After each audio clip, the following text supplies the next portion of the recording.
Mag-adjust ng bulb tappet in short method.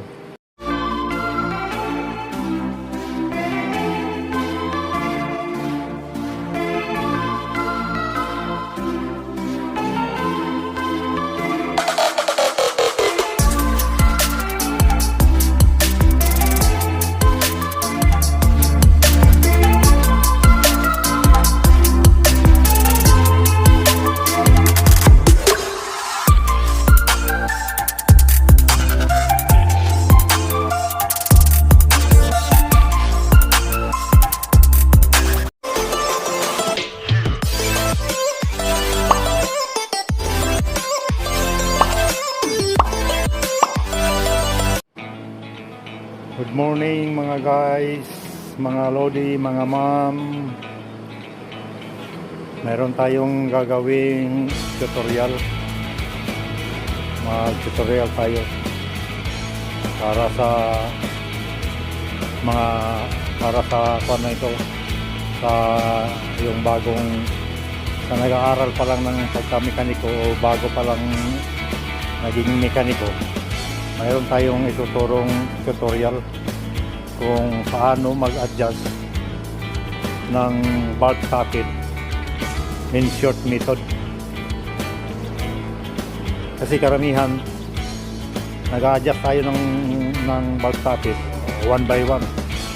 Yung tinatawag natin na ano ba ito, ganito.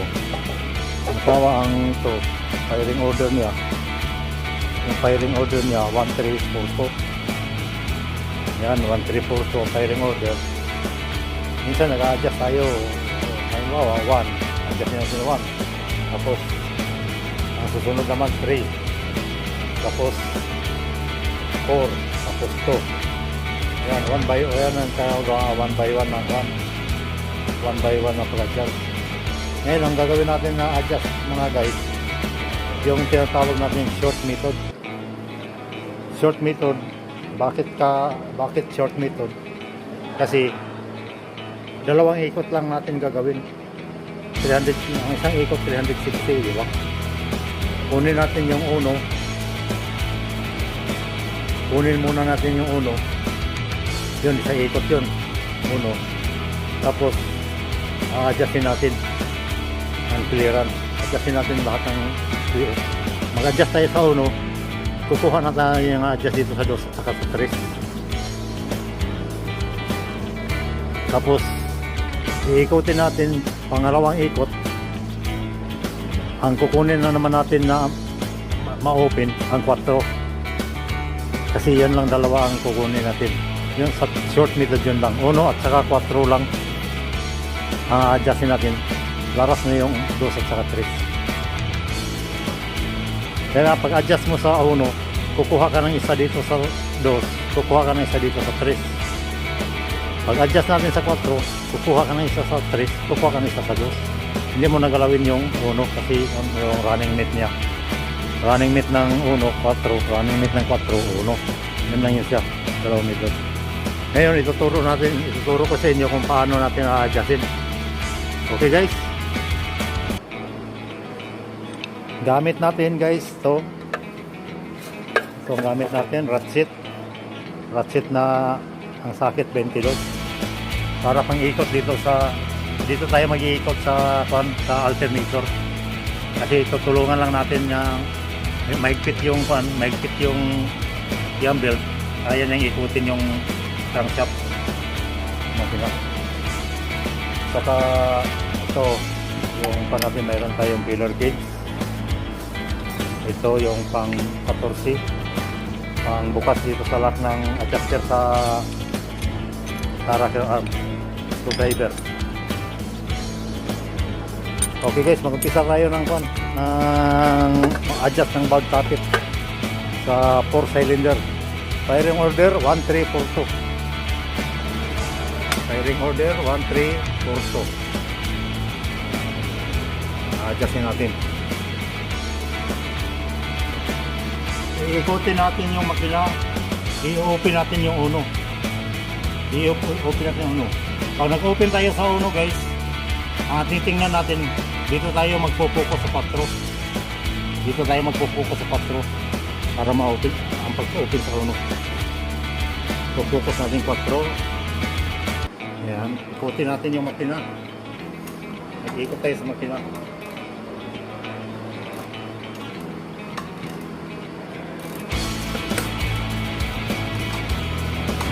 Bumaba na yung kwan guys. Bumaba na yung intake.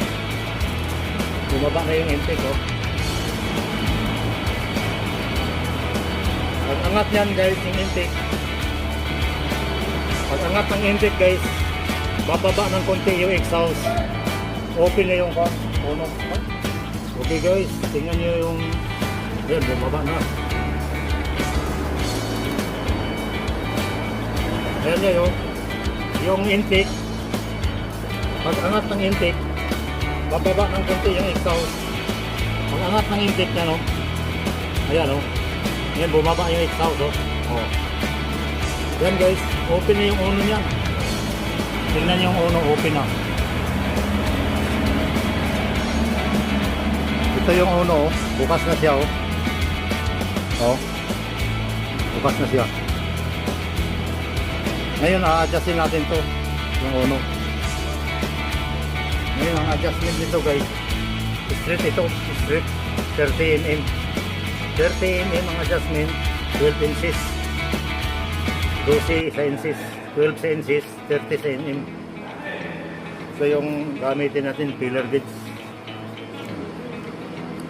Yan, perfect. Adjust guys, buksan natin yung lock sa adjuster, intake exhaust kasi straight siya eh.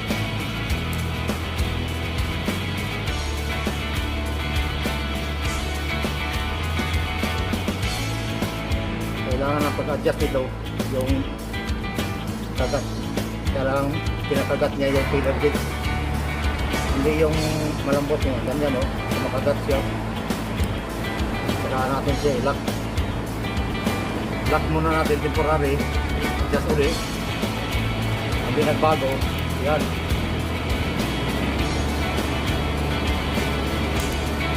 Yan, i-lock na natin. Ngayon, adjust tayo sa exhaust. Yan.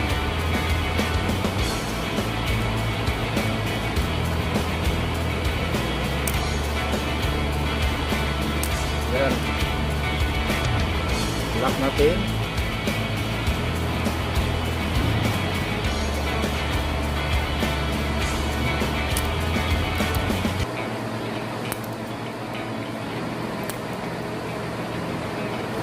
Okay guys, na-adjust na natin yung uno. Ngayon magkuha tayo sa dos na isa. Mag-adjust tayo sa dos na isa. Hindi ka mawawala guys kung mag-adjust ka sa dos, kasi kung saan yung naka-open, yun ang adjustin mo.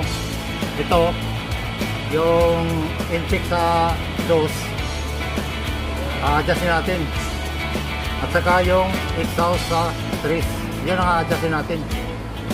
Intake ng dos, exhaust ng tres, yun ang pag-adjust nito guys sa tawag na short method. Yan, yan o, hindi makapasok yung kan. Ayun ang adjustin natin.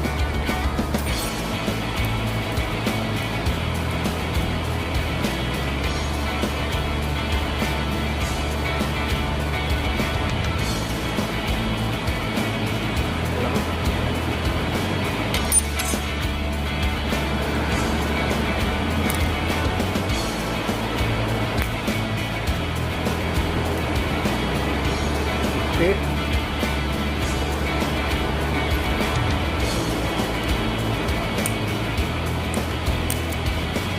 Ayun, intake, exhaust tayo. Adjustin natin yung exhaust sa tres.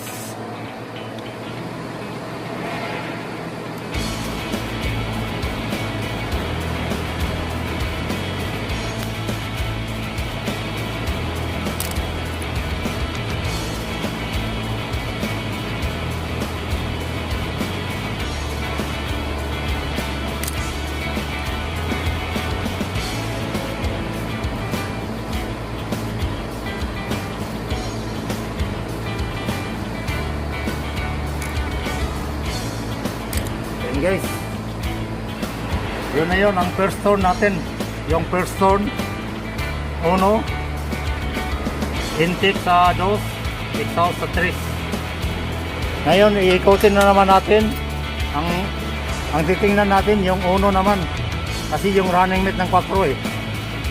Yung running mate ng uno, ang tinitingnan natin 4. Yung running mate ng 4, uno.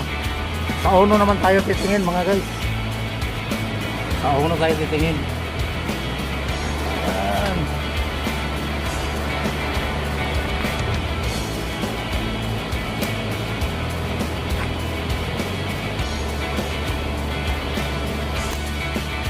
Ito yung uno. Ikutin natin. Yan yun ang pangalawang turn.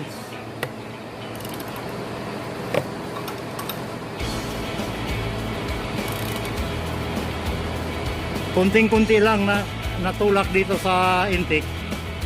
Yun na yun ang open. Kailangan tutukan natin. Yan o.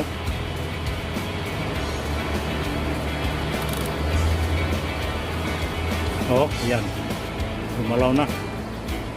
Gumalaw na yung intake. Yan o. Oh, yan. Ayan. Bukas na yung kwan, guys. Bukas na yung dito sa 4. Ito. Yan o, bukas na o. Iyon ang adjustin natin. Adjustin natin itong 4. Adjust tayo sa 3 sa intake. Kasi exhaust yung in-adjust natin kanina sa kwan eh. Ito. Saka di ka mawala ito guys kasi sirado yan eh. Sirado yung exhaust. Pag open itong 4, sirado yung exhaust ng 3 oh. Bukas yung intake. Ito ang adjustin mo bukas. Sirado naman dito ang exhaust sa dos. Bukas yung intake. Yan oh. Bukas yung intake. Kaya ang adjustin mo dito sa dos, exhaust, intake sa 3. Yan lang yan guys.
Yan lang guys, yung pag-adjust ng sa short method.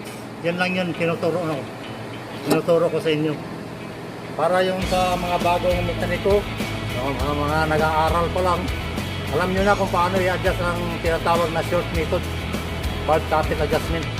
Yun lang guys.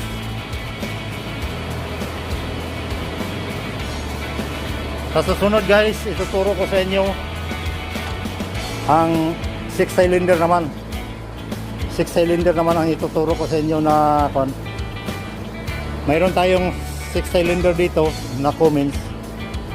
Kung may oras ako, bubuksan natin yun. Ituturo ko sa inyo kung paano mag-adjust ng short method sa 6 cylinders. Okay guys, thank you for watching. Sa hindi pa nakaka-subscribe sa channel ko, paki-subscribe na lang, paki-pindot na lang ang like and subscribe button. Thank you, bye-bye.